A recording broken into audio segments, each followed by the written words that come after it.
ಪ್ರಕರಣಕ್ಕೆ ಸಂಬಂಧಪಟ್ಟಂತೆ ಗೃಹ ಸಚಿವರನ್ನ ಭೇಟಿಯಾಗಿದ್ದಾರೆ ಸಿಐಡಿ ಮುಖ್ಯಸ್ಥ ಸಲೀಂ ಅವರು ಗೃಹ ಸಚಿವರನ್ನ ಭೇಟಿಯಾಗಿ ಪ್ರಾಥಮಿಕ ವರದಿಯನ್ನ ಕೊಟ್ಟಿದ್ದಾರೆ. ಹನಿ ಟ್ರ್ಯಾಪ್ ಪ್ರಕರಣಕ್ಕೆ ಸಂಬಂಧಪಟ್ಟಂತೆ ಹನಿ ಟ್ರ್ಯಾಪ್ ಕೇಸ್ನ ಮೌಖಿಕ ವರದಿಯನ್ನ ಸಲೀಂ ಗೃಹ ಸಚಿವರಿಗೆ ಒಪ್ಪಿಸಿದ್ದಾರೆ. ಏನಿದೆ ಹಾಗಾದ್ರೆ ಪ್ರಾಥಮಿಕ ವರದಿಯಲ್ಲಿ ಏನಿದೆ? ಸಿಐಡಿ ಹನಿ ಟ್ರ್ಯಾಪ್ ಪ್ರಕರಣವನ್ನು ತನಿಖೆ ಮಾಡ್ತಾ ಇರತಕ್ಕಂಥದ್ದು. ಗೃಹ ಸಚಿವರನ್ನ ಭೇಟಿಯಾಗಿ ಸಿಐಡಿ ಮುಖ್ಯಸ್ಥರು ವರದಿಯನ್ನ ಕೊಟ್ಟಿದ್ದಾರೆ, ಪ್ರಾಥಮಿಕ ವರದಿಯನ್ನ.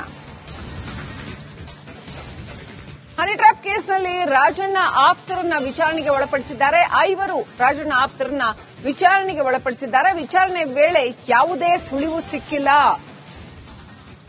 ಯಾವುದೇ ರೀತಿಯ ಎವಿಡೆನ್ಸ್ ಕೂಡ ಸಿಕ್ಕಿಲ್ಲ ಅಂತ ಹೇಳಲಾಗ್ತಾ ಇದೆ. ಪರಮೇಶ್ವರ್ಗೆ ಸಿಐಡಿ ಪ್ರಾಥಮಿಕ ಮೌಖಿಕ ವರದಿಯನ್ನು ಏನು ಕೊಟ್ಟಿದೆ ಸಿಐಡಿ ಚೀಫ್, ಅವ್ರು ಹೇಳ್ತಾ ಇದ್ದಾರೆ ಯಾವುದೇ ರೀತಿಯ ಡಿಜಿಟಲ್ ಎವಿಡೆನ್ಸ್ ಸಿಕ್ಕಿಲ್ಲ, ಯಾವುದೇ ಸುಳಿವು ಸಿಕ್ಕಿಲ್ಲ ಅಂತ ಹೇಳಿದ್ದಾರೆ ಅಂತ ಮಾಹಿತಿ ಬರ್ತಾ ಇದೆ.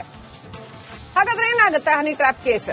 ರಾಜಣ್ಣ ಆಪ್ತರು 5 ಬಳಿ ಈ ತರದ್ದೇನು ಸಿಕ್ಕಿಲ್ಲ ಅಂತ ರಾಜಣ್ಣ ಅವರೇ ಕಂಪ್ಲೇಂಟ್ ಮಾಡಿರ್ತಕ್ಕಂಥದ್ದು.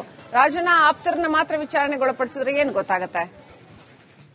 ಅವರು ಹೇಳ್ತಾ ಇರ್ತಕ್ಕಂಥದ್ದು ಇನ್ನೊಂದು ಜಾಲವೇ ಇದೆ ಅಂತ. 2 ಸಾರಿ ನನ್ನ ವಿರುದ್ಧ ಈ ರೀತಿ ಟ್ರೈ ಮಾಡಿದ್ರು, ಹನಿ ಟ್ರ್ಯಾಪ್ ನಲ್ಲಿ ಸಿಕ್ಕಾಕ್ಸೋದಕ್ಕೆ ಟ್ರೈ ಮಾಡಿದ್ರು ಅಂತ. ಯಾರು ಬಂದಿದ್ರು ಅಂತ ರಾಜಣ್ಣ ಅವರು ಹೇಳ್ತಾ ಇದ್ರು, ಆ ವ್ಯಕ್ತಿಗಳನ್ನ ವಿಚಾರಣೆಗೆ ಒಳಪಡಿಸಿದ್ಯಾ ಸಿಐಡಿ? ಆ ಮಾಹಿತಿ ಇನ್ನೂ ಗೊತ್ತಿಲ್ಲ.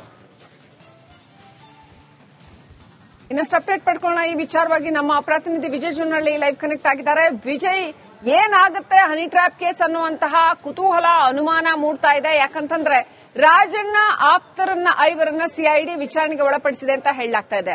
ಆದ್ರೆ ಯಾರ ವಿರುದ್ಧ ರಾಜಣ್ಣ ಕಂಪ್ಲೇಂಟ್ ಮಾಡಿದ್ರಲ್ಲ, ಅವ್ರನ್ನ ಹನಿ ಟ್ರ್ಯಾಪ್ ನಲ್ಲಿ ಸಿಕ್ಕಾಕ್ಸೋದಕ್ಕೆ ವ್ಯಕ್ತಿಗಳು ಬಂದಿದ್ರು ಅಂತ ಹೇಳ್ತಾ ಇದ್ರಲ್ಲ, ಆ ವ್ಯಕ್ತಿಗಳು ಯಾರು ಅಂತ ಐಡೆಂಟಿಫೈ ಮಾಡಿ ವಿಚಾರಣೆ ನಡೆಸಿದ್ಯಾ ಸಿಐಡಿ? ಯಾವ ದಿಕ್ಕಿನಲ್ಲಿ ಸಾಗ್ತಾ ಇದೆ ಈ ಕೇಸ್ ವಿಚಾರಣೆ ವಿಜಯ್?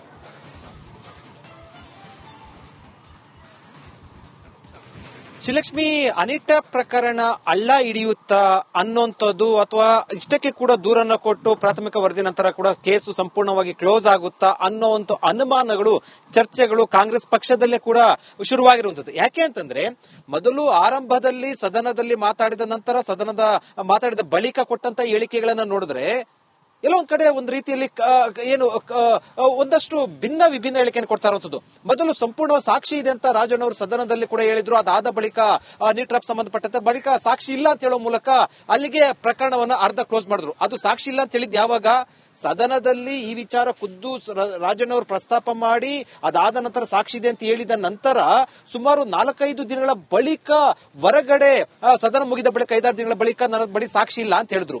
ಅದರ ಅರ್ಥ ಆ 5-6 ದಿನಗಳಲ್ಲಿ ಹೈಕಮಾಂಡ್ ಇಂದ ಒತ್ತಡ ಬಂದಿದ್ಯಾ, ಅಥವಾ ಒಂದ್ ವೇಳೆ ಇದನ್ನೇನಾದ್ರೂ ಕೂಡ ಉನ್ನತ ತನಿಖೆ ಕೊಟ್ರೆ, ಅಥವಾ ರಾಜಣ್ಣ ಅವರಿಗೆ ಯಾರು ಹನಿ ಟ್ರ್ಯಾಪ್ ಮಾಡಕ್ ಬಂದಿದ್ರು ಅವರ ಸಂಬಂಧಪಟ್ಟಂತೆ ಅವರ ಬಳಿ ಹೇಳಿಸಿರುವಂತಹ ವಿಡಿಯೋ ಕೂಡ ಅವರದ್ದು ಇದೆ ಅನ್ನುವಂಥದ್ದು ಮೂಲಗಳು ತಿಳಿಸ್ತಾ ಇರ್ತದ್ದು. ಅವೆಲ್ಲವೂ ಕೂಡ ಸಾಕ್ಷಿ ಇದ್ದು ಕೂಡ ನಂತರ ಸಾಕ್ಷಿ ಇಲ್ಲ ಅಂತ ಹೇಳ್ತಾ ಒಂದ್ ವೇಳೆ ಉನ್ನತ ತನಿಖೆಗೆ ಅಥವಾ ತನಿಖೆ ಸರಿಯಾಗಿ ನಡೆದ್ರೆ ಈ ಸಾಕ್ಷಿ ಎಲ್ಲ ಹೊರ ಬಂದ್ರೆ ಸರ್ಕಾರ ಮತ್ತು ಪಕ್ಷಕ್ಕೆ ಮುಜುಗರ ಆಗುತ್ತೆ ಅನ್ನೋ ಒಂದು ಹೈಕಮಾಂಡ್ ಒತ್ತಡ ಇತ್ತ.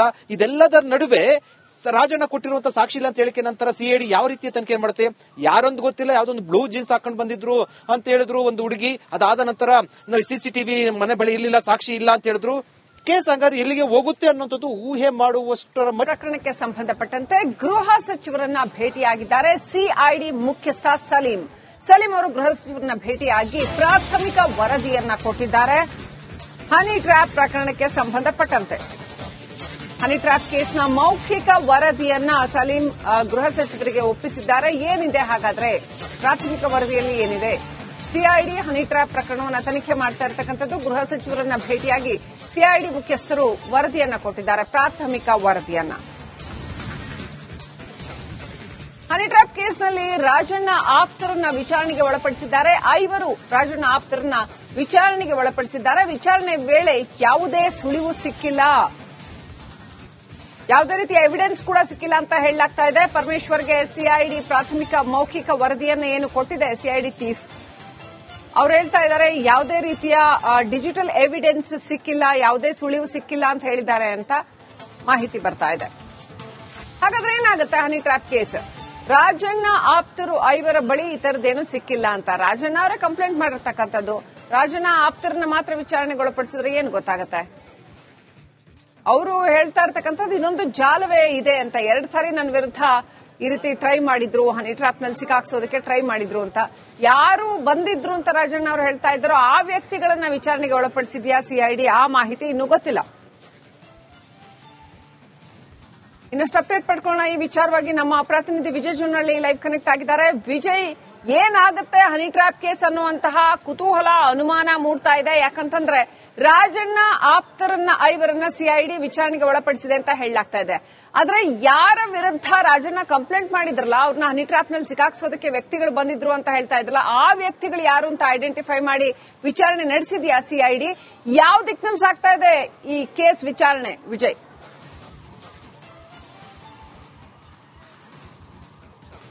ಶ್ರೀಲಕ್ಷ್ಮಿ, ಹನಿ ಟ್ರ್ಯಾಪ್ ಪ್ರಕರಣ ಹಳ್ಳ ಹಿಡಿಯುತ್ತಾ ಅನ್ನೋಂಥದ್ದು ಅಥವಾ ಇಷ್ಟಕ್ಕೆ ಕೂಡ ದೂರನ್ನ ಕೊಟ್ಟು ಪ್ರಾಥಮಿಕ ವರದಿ ನಂತರ ಕೂಡ ಕೇಸು ಸಂಪೂರ್ಣವಾಗಿ ಕ್ಲೋಸ್ ಆಗುತ್ತಾ ಅನ್ನೋಂಥ ಅನುಮಾನಗಳು, ಚರ್ಚೆಗಳು ಕಾಂಗ್ರೆಸ್ ಪಕ್ಷದಲ್ಲೇ ಕೂಡ ಶುರುವಾಗಿರುವಂತದ್ದು. ಯಾಕೆ ಅಂತಂದ್ರೆ ಮೊದಲು ಆರಂಭದಲ್ಲಿ ಸದನದಲ್ಲಿ ಮಾತಾಡಿದ ನಂತರ ಮಾತಾಡಿದ ಬಳಿಕ ಕೊಟ್ಟಂತ ಹೇಳಿಕೆಗಳನ್ನ ನೋಡಿದ್ರೆ ಎಲ್ಲೋ ಒಂದ್ ಕಡೆ ಒಂದ್ ರೀತಿಯಲ್ಲಿ ಒಂದಷ್ಟು ವಿಭಿನ್ನ ಹೇಳಿಕೆಯನ್ನು ಕೊಡ್ತಾ ಇರುವಂತದ್ದು. ಮೊದಲು ಸಂಪೂರ್ಣ ಸಾಕ್ಷಿ ಇದೆ ಅಂತ ರಾಜಣ್ಣ ಅವರು ಸದನದಲ್ಲಿ ಕೂಡ ಹೇಳಿದ್ರು. ಅದಾದ ಬಳಿಕ ಹನಿ ಟ್ರ್ಯಾಪ್ ಸಂಬಂಧಪಟ್ಟಂತೆ ಬಳಿಕ ಸಾಕ್ಷಿ ಇಲ್ಲ ಅಂತ ಹೇಳೋ ಮೂಲಕ ಅಲ್ಲಿಗೆ ಪ್ರಕರಣವನ್ನ ಅರ್ಧ ಕ್ಲೋಸ್ ಮಾಡಿದ್ರು. ಅದು ಸಾಕ್ಷಿ ಇಲ್ಲ ಅಂತ ಹೇಳಿದ್ ಯಾವಾಗ ಸದನದಲ್ಲಿ ಈ ವಿಚಾರ ಖುದ್ದು ರಾಜಣ್ಣ ಅವರು ಪ್ರಸ್ತಾಪ ಮಾಡಿ ಅದಾದ ನಂತರ ಸಾಕ್ಷಿ ಇದೆ ಅಂತ ಹೇಳಿದ ನಂತರ ಸುಮಾರು 4-5 ದಿನಗಳ ಬಳಿಕ ಹೊರಗಡೆ ಸದನ ಮುಗಿದ ಬಳಿಕ 5-6 ದಿನಗಳ ಬಳಿಕ ನನ್ನ ಬಳಿ ಸಾಕ್ಷಿ ಇಲ್ಲ ಅಂತ ಹೇಳಿದ್ರು.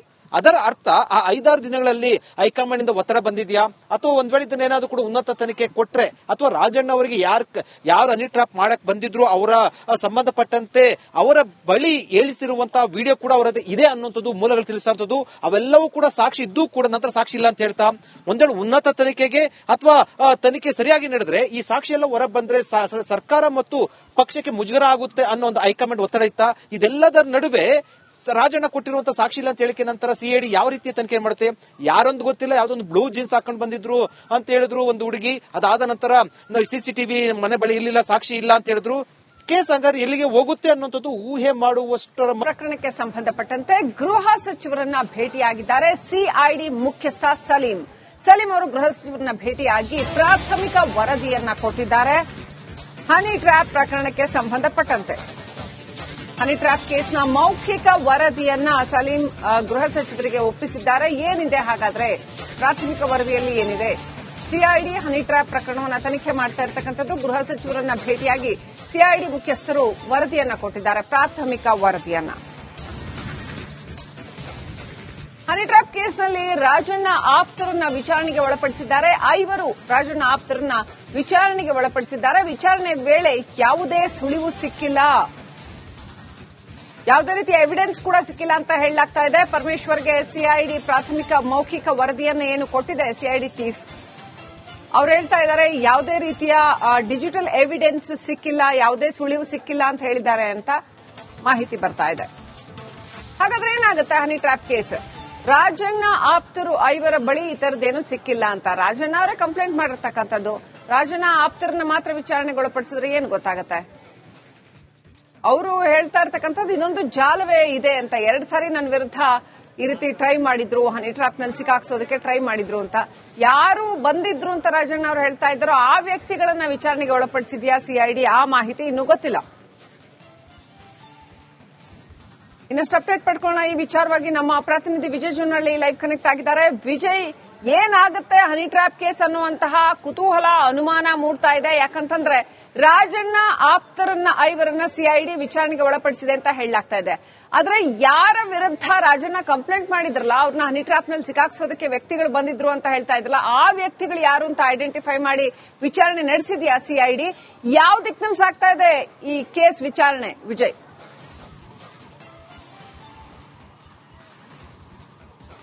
ಶ್ರೀಲಕ್ಷ್ಮಿ, ಹನಿ ಟ್ರ್ಯಾಪ್ ಪ್ರಕರಣ ಹಳ್ಳ ಹಿಡಿಯುತ್ತಾ ಅನ್ನೋಂಥದ್ದು ಅಥವಾ ಇಷ್ಟಕ್ಕೆ ಕೂಡ ದೂರನ್ನ ಕೊಟ್ಟು ಪ್ರಾಥಮಿಕ ವರದಿ ನಂತರ ಕೂಡ ಕೇಸು ಸಂಪೂರ್ಣವಾಗಿ ಕ್ಲೋಸ್ ಆಗುತ್ತಾ ಅನ್ನೋಂಥ ಅನುಮಾನಗಳು, ಚರ್ಚೆಗಳು ಕಾಂಗ್ರೆಸ್ ಪಕ್ಷದಲ್ಲೇ ಕೂಡ ಶುರುವಾಗಿರುವಂತದ್ದು. ಯಾಕೆ ಅಂತಂದ್ರೆ ಮೊದಲು ಆರಂಭದಲ್ಲಿ ಸದನದಲ್ಲಿ ಮಾತಾಡಿದ ನಂತರ ಮಾತಾಡಿದ ಬಳಿಕ ಕೊಟ್ಟಂತ ಹೇಳಿಕೆಗಳನ್ನ ನೋಡಿದ್ರೆ ಎಲ್ಲೋ ಒಂದ್ ಕಡೆ ಒಂದ್ ರೀತಿಯಲ್ಲಿ ಒಂದಷ್ಟು ವಿಭಿನ್ನ ಹೇಳಿಕೆಯನ್ನು ಕೊಡ್ತಾ ಇರುವಂತದ್ದು. ಮೊದಲು ಸಂಪೂರ್ಣ ಸಾಕ್ಷಿ ಇದೆ ಅಂತ ರಾಜಣ್ಣ ಅವರು ಸದನದಲ್ಲಿ ಕೂಡ ಹೇಳಿದ್ರು. ಅದಾದ ಬಳಿಕ ಹನಿ ಟ್ರ್ಯಾಪ್ ಸಂಬಂಧಪಟ್ಟಂತೆ ಬಳಿಕ ಸಾಕ್ಷಿ ಇಲ್ಲ ಅಂತ ಹೇಳೋ ಮೂಲಕ ಅಲ್ಲಿಗೆ ಪ್ರಕರಣವನ್ನ ಅರ್ಧ ಕ್ಲೋಸ್ ಮಾಡಿದ್ರು. ಅದು ಸಾಕ್ಷಿ ಇಲ್ಲ ಅಂತ ಹೇಳಿದ್ ಯಾವಾಗ ಸದನದಲ್ಲಿ ಈ ವಿಚಾರ ಖುದ್ದು ರಾಜಣ್ಣ ಅವರು ಪ್ರಸ್ತಾಪ ಮಾಡಿ ಅದಾದ ನಂತರ ಸಾಕ್ಷಿ ಇದೆ ಅಂತ ಹೇಳಿದ ನಂತರ ಸುಮಾರು 4-5 ದಿನಗಳ ಬಳಿಕ ಹೊರಗಡೆ ಸದನ ಮುಗಿದ ಬಳಿಕ 5-6 ದಿನಗಳ ಬಳಿಕ ನನ್ನ ಬಳಿ ಸಾಕ್ಷಿ ಇಲ್ಲ ಅಂತ ಹೇಳಿದ್ರು. ಅದರ ಅರ್ಥ ಆ 5-6 ದಿನಗಳಲ್ಲಿ ಹೈಕಮಾಂಡ್ ಇಂದ ಒತ್ತಡ ಬಂದಿದ್ಯಾ, ಅಥವಾ ಒಂದ್ ವೇಳೆ ಇದನ್ನ ಏನಾದ್ರು ಕೂಡ ಉನ್ನತ ತನಿಖೆ ಕೊಟ್ರೆ, ಅಥವಾ ರಾಜಣ್ಣ ಅವರಿಗೆ ಯಾರು ಹನಿ ಟ್ರಾಪ್ ಮಾಡಕ್ ಬಂದಿದ್ರು ಅವರ ಸಂಬಂಧಪಟ್ಟಂತೆ ಅವರ ಬಳಿ ಹೇಳಿಸಿರುವಂತಹ ವಿಡಿಯೋ ಕೂಡ ಅವರದ್ದು ಇದೆ ಅನ್ನುವಂಥದ್ದು ಮೂಲಗಳು ತಿಳಿಸುವಂಥದ್ದು. ಅವೆಲ್ಲವೂ ಕೂಡ ಸಾಕ್ಷಿ ಇದ್ದು ಕೂಡ ನಂತರ ಸಾಕ್ಷಿ ಇಲ್ಲ ಅಂತ ಹೇಳ್ತಾ, ಒಂದ್ ವೇಳೆ ಉನ್ನತ ತನಿಖೆಗೆ ಅಥವಾ ತನಿಖೆ ಸರಿಯಾಗಿ ನಡೆದ್ರೆ ಈ ಸಾಕ್ಷಿ ಎಲ್ಲ ಹೊರ ಬಂದ್ರೆ ಸರ್ಕಾರ ಮತ್ತು ಪಕ್ಷಕ್ಕೆ ಮುಜುಗರ ಆಗುತ್ತೆ ಅನ್ನೋ ಒಂದು ಹೈಕಮಾಂಡ್ ಒತ್ತಡ ಇತ್ತ. ಇದೆಲ್ಲದರ ನಡುವೆ ರಾಜಣ್ಣ ಕೊಟ್ಟಿರುವಂತಹ ಸಾಕ್ಷಿ ಇಲ್ಲ ಅಂತ ಹೇಳಿಕೆ ನಂತರ ಸಿಐಡಿ ಯಾವ ರೀತಿಯ ತನಿಖೆ ಮಾಡುತ್ತೆ, ಯಾರೊಂದು ಗೊತ್ತಿಲ್ಲ, ಯಾವ್ದೊಂದು ಬ್ಲೂ ಜೀನ್ಸ್ ಹಾಕೊಂಡು ಬಂದಿದ್ರು ಅಂತ ಹೇಳಿದ್ರು ಒಂದು ಹುಡುಗಿ. ಅದಾದ ನಂತರ ಸಿಸಿಟಿವಿ ಮನೆ ಬಳಿ ಇರ್ಲಿಲ್ಲ, ಸಾಕ್ಷಿ ಇಲ್ಲ ಅಂತ ಹೇಳಿದ್ರು. ಕೇಸ್ ಹಂಗಾರೆ ಎಲ್ಲಿಗೆ ಹೋಗುತ್ತೆ ಅನ್ನೋಂಥದ್ದು ಊಹೆ ಮಾಡುವಷ್ಟರ